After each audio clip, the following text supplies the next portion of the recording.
Good afternoon everyone. तो आज हम देखेंगे वैदिक सभ्यता। इससे पहले हमने बौद्ध धर्म, जैन धर्म और सिंधु घाटी सभ्यता को देख लिया है। तो ये मेरा एंशियंट जो है हिस्ट्री का फोर्थ जो है टॉपिक है। ठीक है, तो क्या है आज का हमारा टॉपिक है वैदिक सभ्यता। यहाँ के जो लोग थे, जो निवासी थे, उन्हें हम आर्य कहते हैं। ऐसे ही ठीक इसी प्रकार से जो जो सिंधु घाटी सभ्यता के लोग थे, वहाँ पे जो लोग निवास करते थे, उन्हें हम द्रविड़ कहते थे। ठीक है, तो इन्हें हमने देख लिया है। इन लोगों को क्या कहते थे? आर्य कहते थे। वैदिक सभ्यता को जो है दो भागों में विभाजित किया गया है। जो पहला भाग है उसे हम पूर्व वैदिक काल भी कहते हैं, या फिर इसे हम दूसरी भाषा में या दूसरे नाम से ऋग वैदिक काल भी कहते हैं। इसका समय क्या है? 1500 ईसा पूर्व से 1000 ईसा पूर्व तक। फिर इसका जो दूसरा भाग है तो उसे हम उत्तर वैदिक काल कहते हैं। वो है 1000 ईसा पूर्व से 600 ईसा पूर्व तक। ठीक है, तो यहाँ पे आप कंफ्यूज हो सकते हो, बस इतना ध्यान रखना है। जो पहले वाला भाग है, जो पहले वाला काल है, उसे हम ऋग वैदिक काल या फिर पूर्व वैदिक काल भी कहते हैं, क्योंकि पूर्व मीन्स होता है पहले का। फिर उत्तर वैदिक काल, उत्तर का मतलब होता है जहां पर भी उत्तर लग जाए उसका मतलब होता है बाद वाला। तो जो बाद वाला वैदिक काल है, मतलब उसका जो दूसरा पार्ट है, उसे हम बोलते हैं उत्तर वैदिक काल। ठीक है, फिर इसमें जो है समाज जो था हमारा, उसे 4 भागों में विभाजित किया गया था। कौन कौन से? एक तो ब्राह्मण, क्षत्रिय, वैश्य और शूद्र। ठीक है, फिर नेक्स्ट है इस समय में किसमें हम वैदिक सभ्यता में जो जीवन चरण थे वो 4 चरणों में विभाजित किया गया था। और ये जो एक उपनिषद है उसमें इन चारों चरणों का, जीवन के चारों चरणों का वर्णन मिलता है। उसका नाम है जवालो उपनिषद। ठीक है, क्या नाम है? उसका नाम है जवालो उपनिषद। बहुत इंपॉर्टेंट है, ये कई बार आ चुका है। कैसे आएगा? क्वेश्चन आएगा कि बताओ इनमें से किस ग्रंथ में या किस उपनिषद में जीवन के चारों चरणों का वर्णन मिलता है? तो वो है आपका जवालो उपनिषद। कौन कौन से वो जीवन के 4 चरण है? तो ब्रह्मचारी, जो कि इसे हम विद्यार्थी जीवन भी कहते हैं। 0 से 25 उम्र तक की जो अवस्था थी उसे हम ब्रह्मचारी या फिर ब्रह्मचार्य भी कहते थे।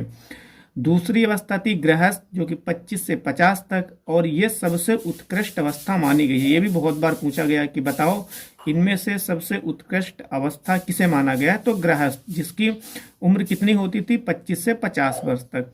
फिर है वानप्रस्थ या वनप्रस्थ, तो इसकी उम्र होती थी 50 से 75 वर्ष।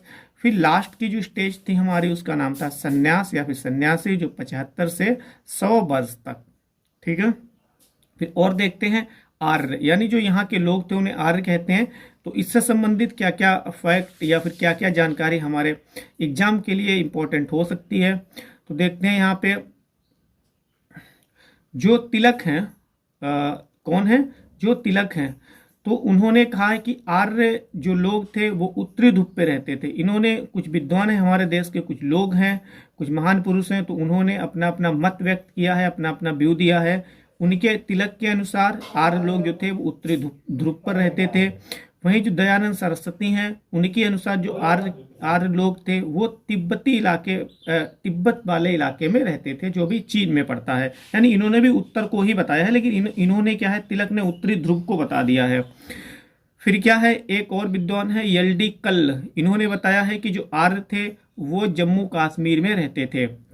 फिर एक और विद्वान है अभिनाश चंद्र दास, इन्होंने बताया कि जो आर्य थे वो सप्त सिंधु प्रदेश में रहते थे। सप्त सिंधु का मतलब है जो सिंधु नदी है और इसकी अन्य सहायक नदियां हैं, तो उनके मध्य ये आर्य लोग रहते थे।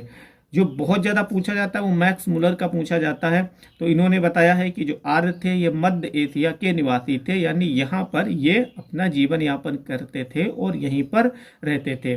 जो आर्यों का सबसे प्रिय पशु है तो वो अश्व है, और बाद में यही क्या बन जाएगा, जो है गाय बन जाएगी। ठीक है, फिर इसी में वैदिक काल, इसका नाम वैदिक सभ्यता पड़ा है, क्योंकि यहाँ पे वेदों की प्रमुखता थी। जो इसकी जानकारी हमें मिलती है उसका मुख्य स्रोत वेद ही है, तो वेद के नाम पर ही इसका नाम पड़ गया है वैदिक सभ्यता।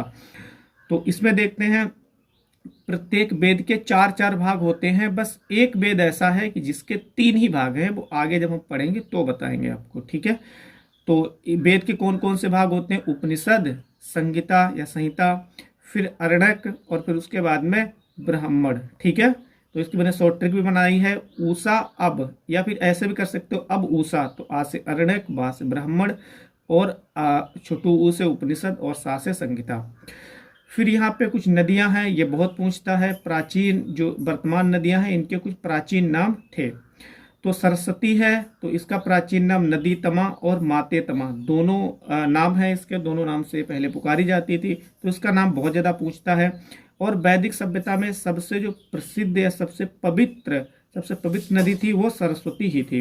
फिर सिंधु है, इसका जो है वैदिक सभ्यता में सबसे बार उल्लेख किया गया है और इसको हम हिरण्यनी कहते थे। व्यास है, इसे विपाशा कहते थे। जो चेनाव है उसे आस्किनी कहते थे। जो राबी है उसे परसुणी कहते थे।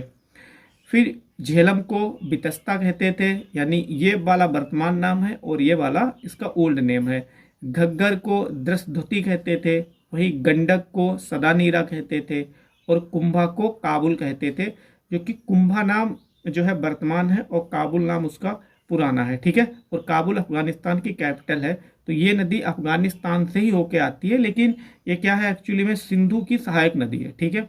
तो आज हमने इंट्रोडक्शन में इतना देख लिया है, अब नेक्स्ट जो इसकी अन्य जानकारी रह गई है हम वो देखेंगे, ठीक है। तो वीडियो यदि आपको पसंद आती है तो वीडियो को लाइक करना ना भूलें। वीडियो देखने के लिए आप सभी को बहुत बहुत धन्यवाद।